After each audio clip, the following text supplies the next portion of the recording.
Well, I know he poisoned Jamie Foxx, and Jamie Foxx reported him to the FBI because of it. Look, April 11th last year, bad headache. Asked my boy for an Advil.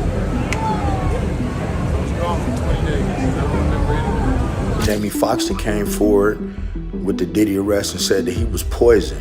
See, Jamie Foxx was on there talking about how Diddy would lock the doors. Rumors are swirling, and now a close associate of Diddy has dropped a bombshell that allegedly Diddy himself might have had a hand in poisoning Jamie Foxx. You're saying that Diddy poisoned Jamie Foxx and that's how Jamie Foxx got sick? Jamie Foxx reported this man to the FBI because of this. And the reason? Jamie has reportedly been spilling some tea about Diddy that was never meant to leave the room. But Puff say this party, Playboy, this party right here, I see $1.5 million. I said, nigga, what? You spent $1.5 million on this party? I said, you come to my house. What's really going on between these two powerhouses? Is this just another wild rumor, or is there more to the story than meets the eye? Let's find out. Remember just a couple months ago when Jamie Foxx mysteriously fell ill? It happened right after those videos surfaced where he joked about seeing some wild stuff at Diddy's parties. Well, turns out it might not have been a joke after all. Word on the street is, Jamie wasn't just cracking jokes. He was actually there, witnessing some of the darker sides of the industry. And apparently, knowing all that almost cost him his life. Now he wants to come out and say that Diddy poisoned him. Man, it's getting worse for Diddy every day, bro. Like, it's a whole new TMZ special that came out that's on Tubi. A former bodyguard just spilled some serious tea, claiming Jamie's hospitalization wasn't random at all. According to him, Diddy was behind it, trying to silence Jamie and take him off the board before he could cause trouble. Seems like there's a lot more to this story than we thought. Did you notice Jamie Foxx was barely seen in public after his mysterious hospitalization last year? Turns out it might have been about more than just his health. According to some industry insiders, Jamie was actually hiding for his life. The thing where they saying that they gave him some type of pill or something that knocked him out, but it all was allegedly connected back to Diddy. Diddy supposedly didn't think Jamie would survive, let alone bounce back. But guess what? Jamie not only pulled through, but allegedly had a major move up his sleeve. Rumor has it, as soon as he woke up in the hospital, he called the feds on Diddy. Now, fast forward to Jamie's first proper public appearance since the whole ordeal.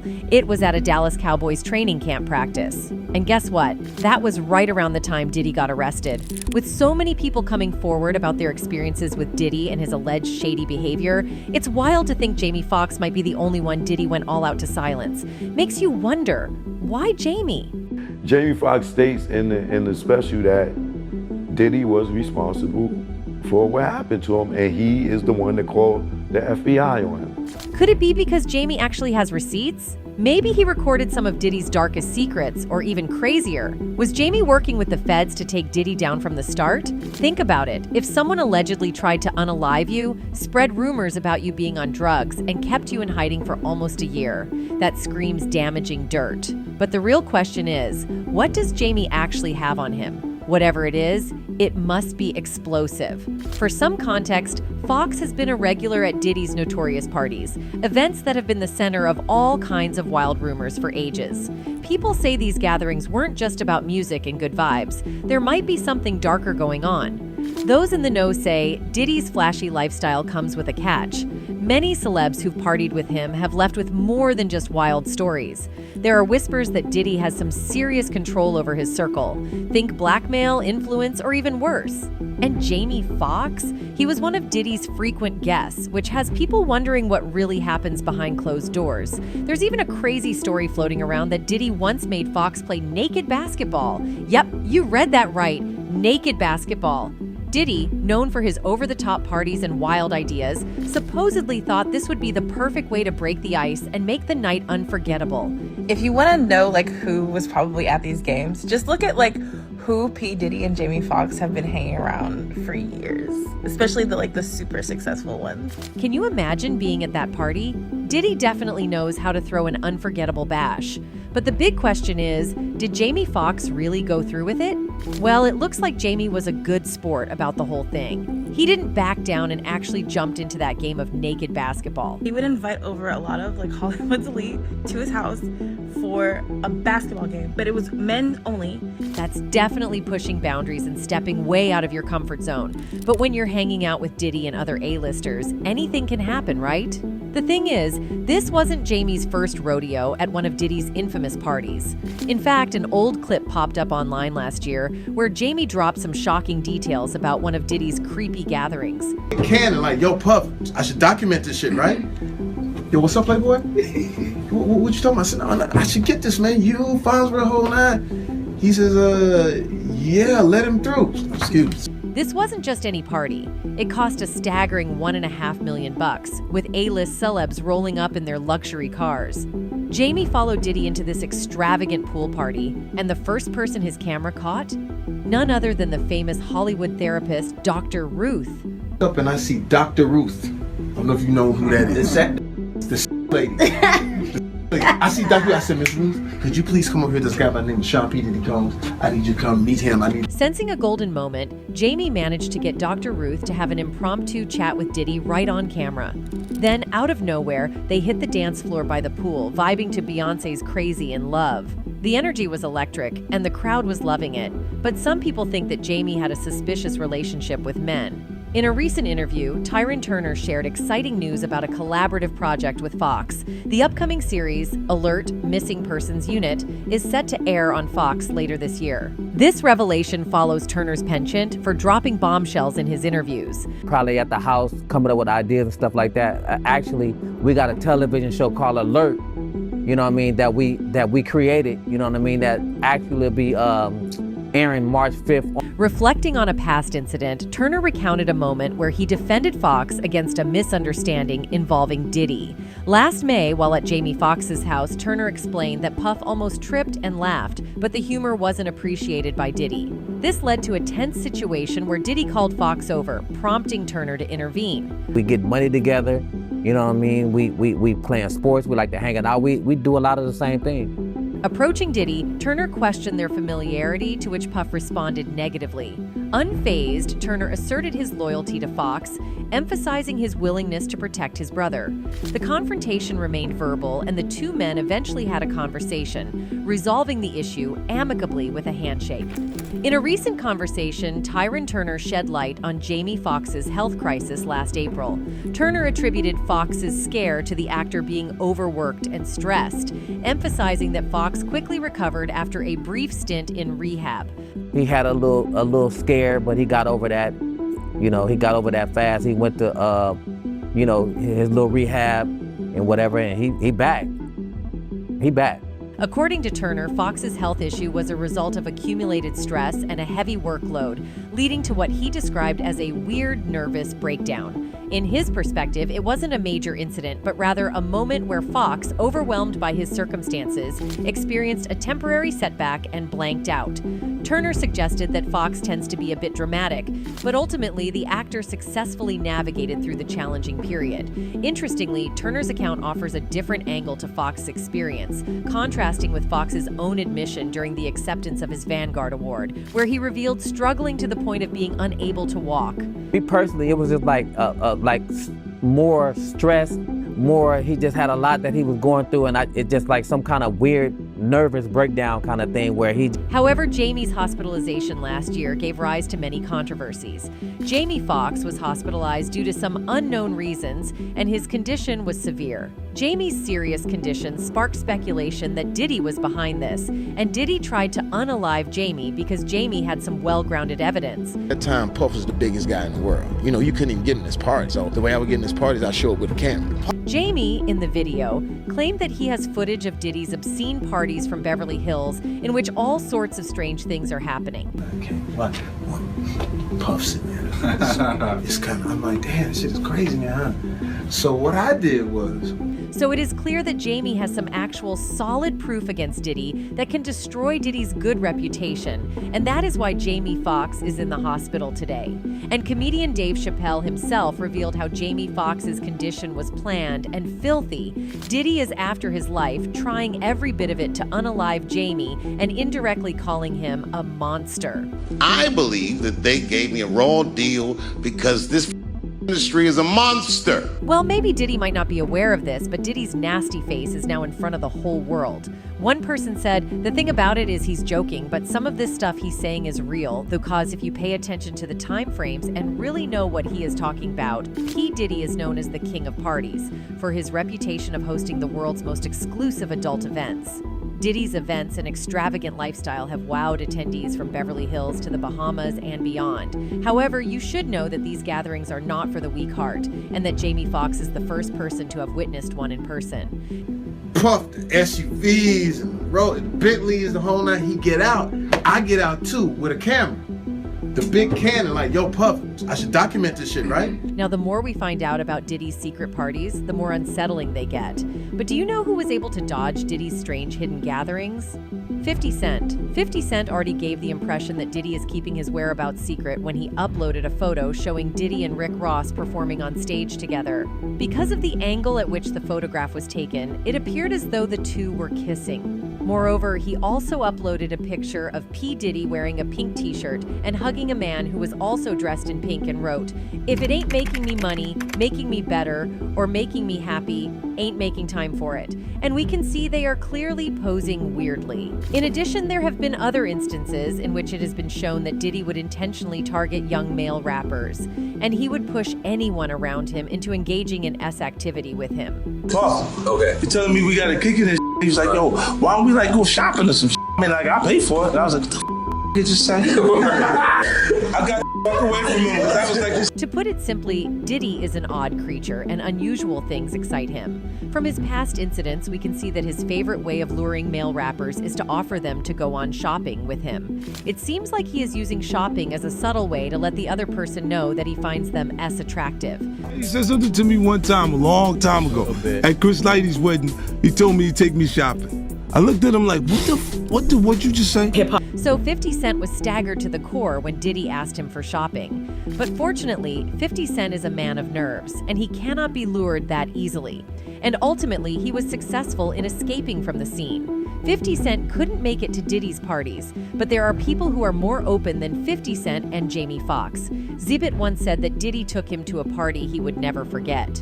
Diddy first invited him to his house, and when he thought it was getting quite difficult to lure him, he then took him to a club. But he ended up finding out later that the club they went to wasn't your typical nightclub.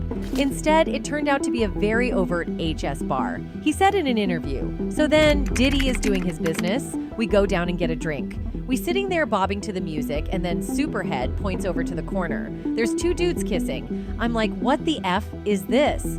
Then she point in another direction, and there's another dude over there, BTT anked, dancing. These are not mere rumors. Diddy is literally a nuthead. Just look at this yourself." She point over the corner. It's two dudes kissing. You know, point in another direction. It's another dude over there like what? Zibit was stunned, but he didn't give it much thought until he saw that man dancing BNKed in the middle of the club. At that point, he started to pay attention.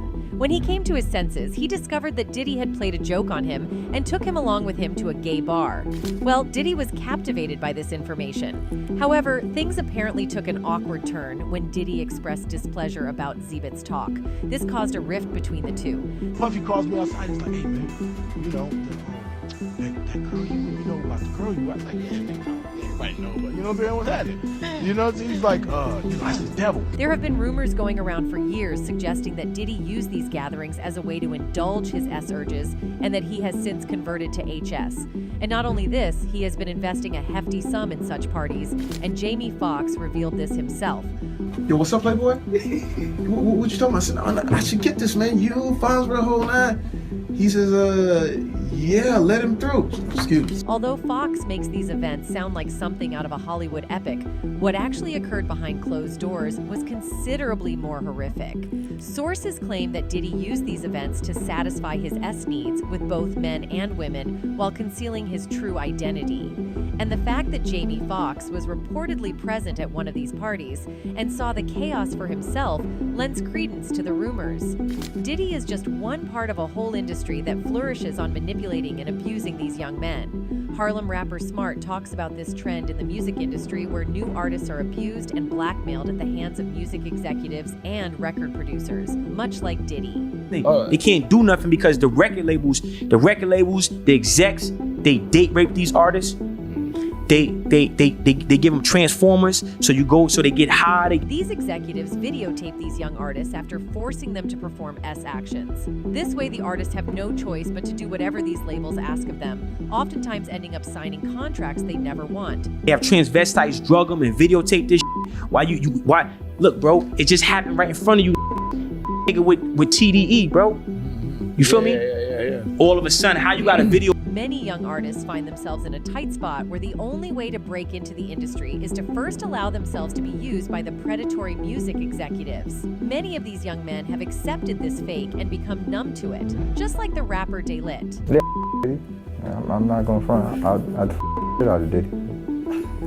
Like, I'm just keeping it a buck, like, you know what I'm saying?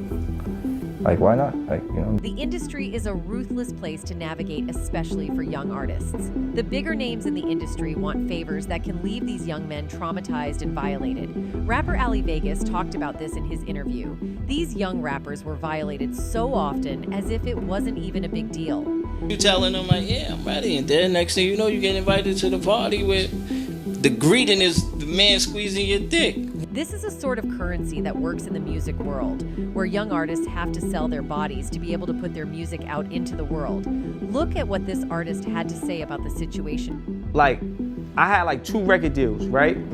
And they wanted your yeah. Music executives like Diddy use other emerging artists' desperation to violate them and force them into performing S acts with them. Diddy does this so often that now everyone knows his type. He goes after straight black men. These men have no choice but to do what Diddy says because he has a hold on the whole of the music industry. People think it is cowardly of Diddy to still pretend to be straight after being involved in gay situations time and again. His deceit and secrecy is only useful to him because he uses it to lure unsuspecting men into uncomfortable situations. One person tweeted saying, "Honey Diddy is DL hardcore gay. I wish he'd just be open and stop all the deceitful behavior. Him and nasty as Christ Stokes. Some straight demons harming people cause they aren't all right with themselves. It's 2023. Men can be gay. No need for birds anymore or pop-up families." Others think that it's high time we stop defending this awful behavior of these music executives and call it for what it really is, R. One person wrote, "I hate how people are saying no. Diddy was just having Usher have S with groupies who were foolder than him when he was like 14 years old. Pause because that's R too. Well, it is believed that Diddy has not been doing it all alone. Clive Davis is his partner or mentor. In his published book, The Soundtrack of My Life, Davis recounts that his initial experience of engaging in an S encounter with a man took place during the Studio 54 Inches era. Clive said that he is not ashamed of his S orientation. He said, "But I never stopped being attracted to women. BS is misunderstood. The adage is that you're either straight or gay or lying, but that's not my experience. To call me anything other than BS would be inaccurate." Later on, Clive established a dedicated partnership with another man, and this bond endures to the present day. Following years of uncertainty, several sources within the industry have claimed that Diddy is apparently the individual in question, holding the position of Clive's significant other. To know the truth of the matter, they was the one putting the money behind the engine of Bad Boy until Puff could get up there to Clive Davis. You know what I'm saying? What Andre Harrell didn't do. Speculation regarding the trajectory of Diddy's music career has endured over time. Presently, it is allegedly revealed that the two shared a romantic involvement spanning 5 years. Clive has openly acknowledged his companion's presence at various gatherings and their shared travels, yet he has chosen not to reveal the individual's identity. Nonetheless, it has become progressively evident via some reports that Diddy is the artist most frequently spotted accompanying Clive at public functions, often appearing at the same events. A 4 or 5 year period of time, interregnum, entered into a relationship with a man. And I just revealed. While not conclusively conclusive, the visible openness of both Clive and Diddy about their SO, combined with their frequent appearances together at social gatherings, strongly hints at a meaningful link between them. Some reports suggest that the intimate rapport between Diddy and Clive may have been firmly established throughout the years. Come to think of it, the time period is long, because Clive has been working with Diddy since Bad Boy Records. For inventing Diddy,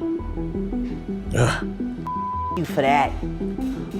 Letting that out of control and sodomite just run rampant all. It is noteworthy that Clive has been engaged in a committed relationship with a man during this period, while Diddy has encountered allegations of keeping his own orientation private. Considering these circumstances, the insider's notion of a romantic link between the two appears quite conceivable. Moreover, Clive has displayed transparency regarding his S in partnerships, refraining from refuting these speculations, which in turn lends weight to their credibility. Diddy, too, has chosen to remain silent on the subject. Diddy's journey intersected with Clive's when he was a 23-year-old aspiring artist aiming to make his mark in the competitive music industry. His innovative hip-hop concepts managed to captivate the renowned Clive, who was on the lookout for an artist capable of forging a genuine connection with the audience. Recalling their first meeting, Clive has shared that he discovered exactly what he was in search of within Diddy. Puffy was 23 years old, and I knew the artists that I had, Aretha, Dion, Whitney, was one kind of music, Davis says. LaFace ushered in blue-collared R&B at its height. But sensing the hip-hop revolution, both LA and I agreed that we could use someone really attuned to the street. You gotta know what you can do for yourself, and you gotta know when you need to look to other people. During that time frame, Diddy was working under Andre Harali at Uptown Records. However, encountering Clive Davis marked a turning point in his career, as his impactful words left a lasting impression on the music mogul, a moment that Clive himself vividly recalls. When I met with Puffy, he articulated that hip-hop should be part of the top 40 mainstream and that the business would change in the future, he continues. And I said, what have you got to illustrate that point? And he played me Craig Mack's Flava in Your Ear, and he played me the then unknown artist that he felt and believed so strongly. He played me 4 or 5 cuts from Notorious Big. Diddy's words held such compelling force that they persuaded Clive, who quickly conveyed his approval, acknowledging that Diddy had effectively communicated his vision. Well, he played the same dirty game with Jamie Foxx, too. According to sources, he was trapped by Diddy to host a basketball game at his house, and then Diddy lured the attendees to the party to do some shady activities. We all are aware that Diddy has always painted himself as he is a disciplined man in his life, but we also know that inner reality is gruesome and bizarre. But this time the water is also making Jamie dirty. According to the girl, Jamie used to arrange BN parties, and many elites of Hollywood were also invited, and they also used to participate in such parties passionately. Wait a minute though, what about those pictures that showed up? What? Didn't you have some pictures of you playing naked basketball? So initially, Jamie would call all the celebrities to a basketball game at his home, and after this, he would lure them to get in and made them dance. But it seems Diddy has played a massive game with Jamie and put him in this position. And this incident would have never come to light if it were not for Jamie's neighbors. Yes, it was Jamie's neighbors who disclosed this filthy incident. Jamie received a visit from the police after his neighbors called to complain about a rowdy game of basketball being played on Fox's land. There was no issue with the noise of the game or the fact that a basketball had accidentally landed in their backyard. It's the fact that all the ballers were N***ed during the game. It's hard to even fathom how awful it would be. Essence interviewed one of his neighbors. Essence asked, "Are you sure?" Then the neighbor replied, "Naked basketball. I'm telling you the man's crazy." Later on, Jamie told the media that he was not even home at that time, and most of the players were female, which is, according to some sources, not true, and even if it would be true, this wouldn't have justified Jamie's character, and so Diddy's. That's it for today. See you in the next video. Until then, goodbye.